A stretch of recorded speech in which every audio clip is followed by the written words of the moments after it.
கீழ்வானம் வெள்ளென்று எருமை சிறு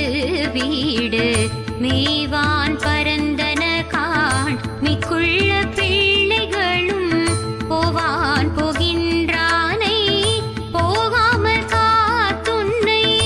கூவுவான் வந்து நின்றோ கோது கலமுடைய பாவா எழுந்திராய் பாடி பறை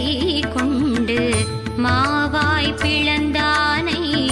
மல்லரை மாட்டிய தேவாதி தேவனை சென்று நாம் சேவித்தால் ஆவாவென்றாராய்ந்து அருளேலுரெம்பாவாய்.